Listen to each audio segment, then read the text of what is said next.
আসসালামু আলাইকুম ওয়া রাহমাতুল্লাহি ওয়া বারাকাতুহু। ভাইবা কৃষি টিভি নতুন একটি ভিডিওতে সবাইকে স্বাগতম।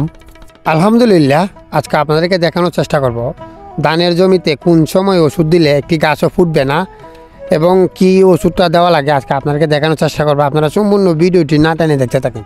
আসলে ওখানে ধান চাষ করতে গেলে অনেক টাকা খরচ হয়, ধানের জমিতে। কারণ আমাদের এইদিকে 250 থেকে এক বিঘা জমি আল বাইতে লাগে প্রায় আপনার 1600 টাকা, সার চাষ দেওয়া লাগে 1600 টাকা। এক বিঘা জমি রোপণ করতে লাগে 1500 টাকা, 1400 টাকা এক বিঘা জমি রোপণ করতে লাগে। তারপরে সারের দাম বেশি, ওষুধের দাম বেশি, কাজের লোকের দাম বেশি, পানির স্বাদ বেশি, সব দিক দিয়ে প্রচুর পরিমাণে খরচ ধানের জমিতে। তাই কীভাবে খরচ কমানো যায় ধানের জমিতে, এবং যদি গাছটা গাছ ফুটলে আরও এক্সট্রা এক বিঘা জমি 4 জন কাজের লোক লাগবে, শস্য করে দিলে 2400 টাকা আপনার এক্সট্রা যাবো। তারপরে যে গাছটা ফুটবে এই গাছে অনেক যে জমিতে সারগুলা দিবেন, গাছও কিন্তু সারগুলা খাইব।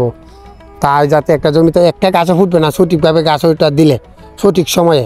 আপনারা সবসময় আমরা যারা ধান চাষ করি অবশ্যই এটা খেয়াল রাখবো। আমরা ধান রোপণ করার 1 সপ্তাহের ভিতরে জমিতে গাছের ওষুধ দেওয়ার চেষ্টা করব। সার অল্প নেবেন, 6 থেকে 7 কেজি ইউরিয়া সার, সাথে গাছের ওষুধটা দিয়ে দেবেন, সাথে একটা ফুকের ওষুধ দিয়ে দেবেন। 550 ইসি দিয়ে কোনো ওষুধ দিয়ে দিতে পারেন, এবং 2.5 ইসি এটাও দিতে পারেন। একটা ফুকের ওষুধ দিলে মনে করেন ধান সহজে আর কোনো ফুকে আক্রমণ করতে পারবে না।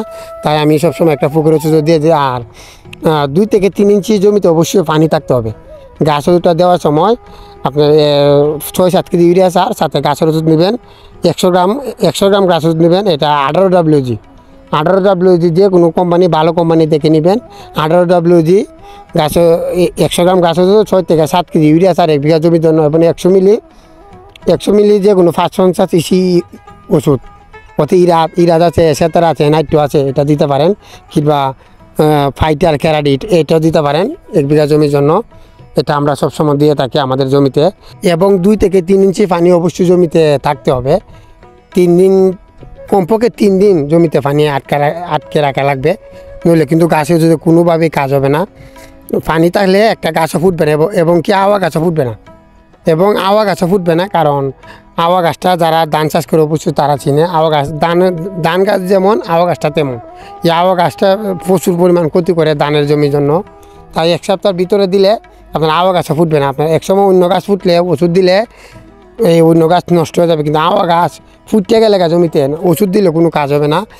তাই 1 সপ্তাহের ভিতরে ওষুধ দিলাইলে দেখবেন আওয়া গাছও ফুটতো না। তার জমিতে একটি গাছও ফুটবে না, আর জমিতে এক্সট্রা কোনো কাজের লোকও লাগবে না।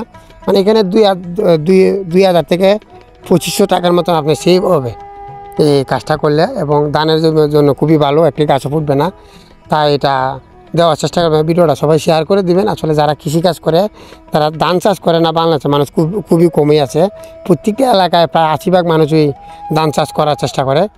তাই এই ভিডিওটা সবাই শেয়ার করবেন। যারা এই ভিডিওটা দেখে অবশ্যই এই ভিডিওটা দেখে আমি যে মিলে ওষুধের কথা কইছি দিলে খুবই কাজ হবে। তাই আমি আপনারা কে কোথা থেকে আমার ভিডিও দেখুন অবশ্যই কমেন্ট করে জানাবেন। আর আমার ভিডিও দেখলে অবশ্যই আপনাদের কিছু না কিছু উপকার আসবে। এই বলে আজকে ভিডিও এখানে শেষ করে দিলাম।